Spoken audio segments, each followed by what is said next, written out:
ዳገር ቤት ነው የምመለሳለሁ። እንደገና የ24 ሰዓት ቴሌቪዥን ፕሮግራማችንም የማንቂያ ደወል በቅርብ ጊዜ ይጀምራል። አሁንም በአሜሪካን ሀገር ፈቃድ አግኝቷል። የጧፍ ነጋዴዎች ሀገር ውስጥ ምን ይሰራሉ? አብዛኞች ህይወታቸውን ሲያጡስ የት ነበረ?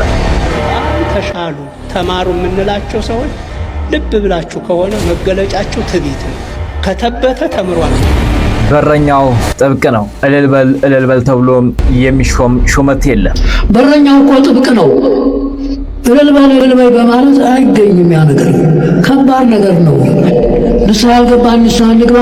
አቡነ ሳዊሮስ በእጃቸው የሰው ነፍስ እንደጠፋና የወለዱት ልጅም እንዳላቸው በዚህ ወቅት የአብራካቸው ክፋይ የሆነው ልጃቸውም ናይሮቢ መድኃኔዓለም ቤተክርስቲያን አቤቱ ጌታችን አምላካችን መድኃኒታችን ኃይላችን ልዕልናችን መንግስቱ ከህዝቡ ህዝቡ ከመንግስቱ አንድነቱን መግባባቱን መስማማቱን ስጠን አምላካችን ሆይ ልዘምር ልቁም ከፊት ልምጣ ልንበርክክ ለክብሬ ከአገር ከቤቴ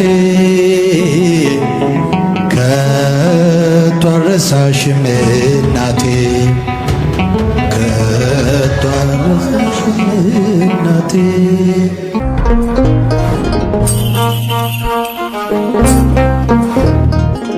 ሰላም የተከበራችሁ ክቡራትና ክቡራን የሚዲያችን ቤተሰቦች በዓለም ላይ ያላችሁ ኦርቶዶክሳውያን ሰላም እግዚአብሔር በያላችሁበት የዓለም ክፍል ሁሉ ይድረሳችሁ። ዛሬም እንግዲህ ወደ እናንተ ይደርሳሉ ያልናቸውን የኢትዮጵያ ኦርቶዶክስ ተዋሕዶ ቤተክርስቲያን ይመለከታሉ፣ ይሻሉ ወቅታዊ የሆኑ መረጃዎችን ወደ እናንተ ይዘን መተናል። ዛሬ ከምንመለከታቸው መረጃዎች መካከል የማንቂያ ደወል ወደ ሀገር ቤት ሊገባ ነው ተብሏል። በሀገር ውስጥ ደግሞ የጧፍ ነጋዴዎች እየተባሉ ተጠርተዋል። ታዲያ ወደ ሀገር ቤት ሲገቡ ደግሞ ምን ሊገጥማቸው ይችላል የሚለው ይህም አሳሳቢ ጉዳይ ሆኗል። ነገር ግን በሀገረ አሜሪካ ደግሞ ታዋቂነትን አግኝተናል እያሉ እየተደመጡ ነው የሚገኙት። ከዚህ ጋር ታይዞ ደግሞ ብፁዓን አባቶች መልእክት አስተላልፈዋል። ታዋቂነን የሚሉ ሰዎች ትዕቢት እንዳለባቸውና የተለያዩ ሴራም እንዳላቸው ተገልጿል።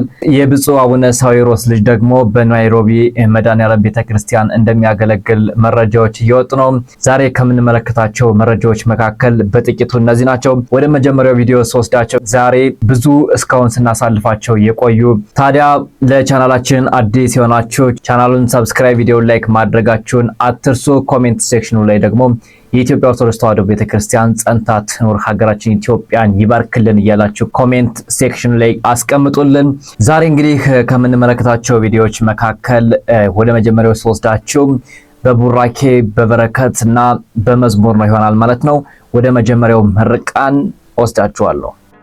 አቤቱ ጌታችን አምላካችን መድኃኒታችን ኃይላችን ልዕልናችን መንግስቱ ከህዝቡ ህዝቡ ከመንግስቱ ተስማምቶ እንዲሄን ተስማምተን እንሄድን አንተ መሐሪ ይቅር ባይ የዋህ ርኅሩህ ነህና ሰላሙን ፍቅሩን አንድነቱን መግባባቱን መስማማቱን ስጠን አምላካችን ሆይ ልዘምር ልቁም ከፊት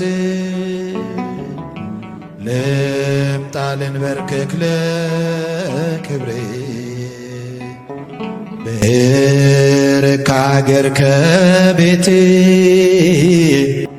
ከቶ አልረሳሽም እናቴ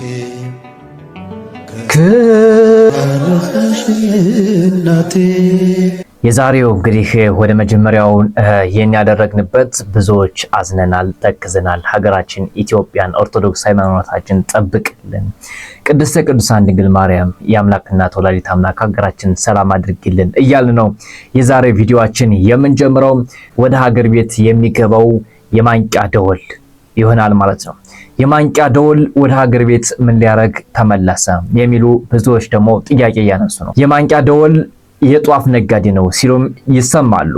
ታዲያ አንዳንዶች ደግሞ በኢትዮጵያ ኦርቶዶክስ ተዋሕዶ ቤተክርስቲያን ወጣቶችን ያነቃቃ ጀግና ነው፣ የኢትዮጵያ ኦርቶዶክስ ተዋሕዶ ቤተክርስቲያን የቀኝ እጅ ነው ሲሉ ደግሞ ይደመጣሉ። አሁን ላይ በሁለት አጉራ ቤተክርስቲያን የተከፈለች ትመስላለች። በማንቂያ ደወል በኩልሽ ብዙዎች ቤተክርስቲያን እጅግ ብዙ የሚባሉ ወጣቶች ተመልሰዋል። ቤተክርስቲያን ለምልማለች፣ አንድነቷ በስቷል የሚሉ አሉ። በአንድ በኩሎች ደግሞ የጧፍ ነጋዴዎች ሲበዙ ደግሞ አሁን ላይ እህቶች ወንድሞች በተለያዩ ቦታ ህይወታቸውን ሲሰዉ ቤተክርስቲያን የተለያዩ ችግር ሲደርስባቸው ይሄን ያህል ጊዜ የት ሄዶ ነው የሚሉም አልጠፉም። በዚህ ደግሞ በዋና ተዋናይነት ሲያገለግል የነበረው በኩረ ሰባኪያን ምረታብ ነው ማለት ነው። ታዲያ ወደ ሀገር ውስጥ ሲገባ ምን ይገጥመዋል የሚሉም ትችቶች እየገጠሙ ነው ያሉት። እስኪ መጀመሪያ ምረታብ ምን አለ የሚለውን ላሰማችሁ። ወደ ሀገር ቤት ነው የምመለሳለሁ። እንደገና የ24 ሰዓት ቴሌቪዥን ፕሮግራማችንም የማንቂያ ደወል በቅርብ ጊዜ ይጀምራል። አሁንም በአሜሪካን ሀገር ፈቃድ አግኝቷል። የማንቂያ ደወል እያንዳንዱ ጊዜ ለሰው ልጅ እጅግ በጣም አስፈላጊ ነው። ለጊዜው አዲስ አበባ ላይ ኢትዮጵያ ላይ ነው ቀዝቀዝ ያለው፣ ግን በሌሎች ወንድሞች ያው እየተካሄደ ነው። ቤተክርስቲያን ሁልጊዜም ስንዱ እመቤት ናት። መሰልጠን የሚፈልግ መማር የሚፈልግ እኛ ማንቃት ነው። አውደ ምሕረት ላይ ሰንበት ቤት ግቡ፣ ሰልጥኑ፣ ወጣቶች ተማሩ፣ ከሱስ ውጡ፣ ከማይገባ ነገር ውጡ፣ ወደ ቤተክርስቲያናችሁን እወቁ ያለነው። አሁንም በአሜሪካን ሀገር ፈቃድ አግኝቷል። ነን ፕሮፊት ኦርጋናይዜሽን ሆኖ ተመዝግቧል። በዛ ውስጥ እንግዲህ በደንብ ብዙ አባላት ይኖሩታል። በደንብ ይሄንን በየቦታው ሄደን እያደራጀን ያለነው። እንግዲህ ወንድማችን በሀገር አሜሪካ እውቅና እንዳገኘ በዛው ሀገር ደግሞ ተስፋፍተው እየሰሩ እንዳለ ተደራጅተው እንዳሉ ተናግሯል ማለት ነው። አሁን በቅርብ ወደ ሀገር ቤት እንደሚገባ ነው መረጃውን እየነገረን ያለው። ነገር ግን ምረታብ አሰፋ ብዙዎች መልካም ወጣት እያሉ በኢትዮጵያ ኦርቶዶክስ ተዋሕዶ ስም የሚነግዱ እንደነ ዮናታን አክሊሉ ያሉ ሌቦችና አጭበርባሪዎች በበዙበት ሰዓት ይህ ወንድማችን ነው የኢትዮጵያ ኦርቶዶክስ ተዋሕዶ ቤተክርስቲያን በአንድ በኩልሽ ቆሞ ሲከራከርና ብዙዎችን ድባቅ ሲመታ የነበረ ወንድም ነው። ግን ደግሞ የሰው ልጅ አይሳሳት የለም ገንዘብ ሲያገኝ ተሳሳተ የሚሉ ደግሞ ብዙዎች ትችት እየቀረቡበት ነበረ። ታዲያ ይህን ያህል ዘመን የት ጠፋ? አሁን ደግሞ ምን ሊያረግ ወደ ሀገር ውስጥ ሊመጣ ይችላል? እስካሁን ድረስ ምን ሲያረግ ነበር?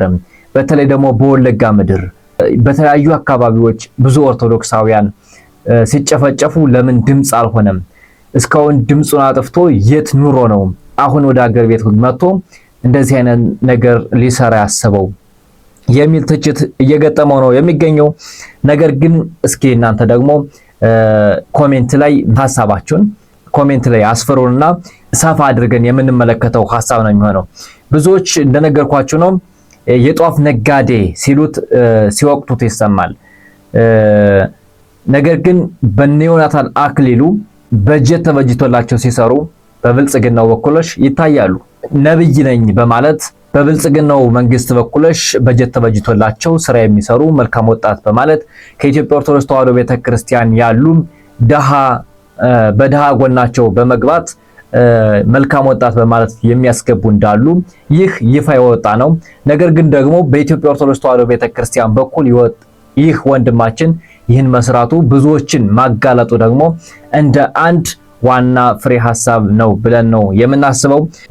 ይህ በእንዲህ እንደቀጠለ ወደ ቀጣይ ቪዲዮ ስወስዳችሁ ብፁዕ አቡነ ኤርሚያስ የሰሜን ወሎ ሀገረ ስብከት ሊቀ ጳጳስ አብዛኞች ተማርን የምንል የቤተ ክርስቲያን ሊቃን መገለጫችን ትዕቢት ነው ሲሉ ይደመጣሉ። ላሰማችሁ እስኪ። ላለመታደል ሆኖ በመንፈሳዊ ትምህርት በጣም ተሻሉ ተማሩ የምንላቸው ሰዎች ልብ ብላችሁ ከሆነ መገለጫቸው ትዕቢት ነው። ከተበተ ተምሯል ማለት ነው።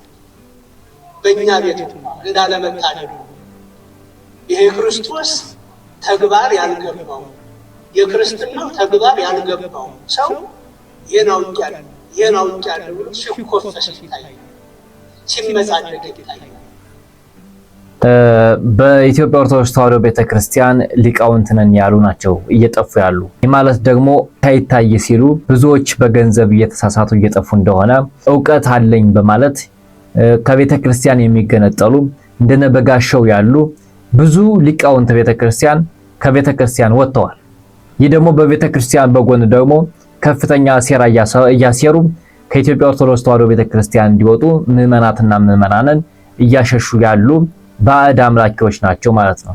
ታዲያ በእውቀት መኩራት እንደሌለ፣ በእውቀት ደግሞ በጥበብ መኩራት እንደሌለ፣ ሁሉንም ሰጭ እግዚአብሔር እንደሆነ፣ የጥበብ ሁሉ መጀመሪያ እግዚአብሔር መፍራት ነው እንዳለ ይህ ደግሞ ለኢትዮጵያ ኦርቶዶክስ ተዋሕዶ ቤተክርስቲያን ታላቅ ምሰሶ ነው ማለት ነው።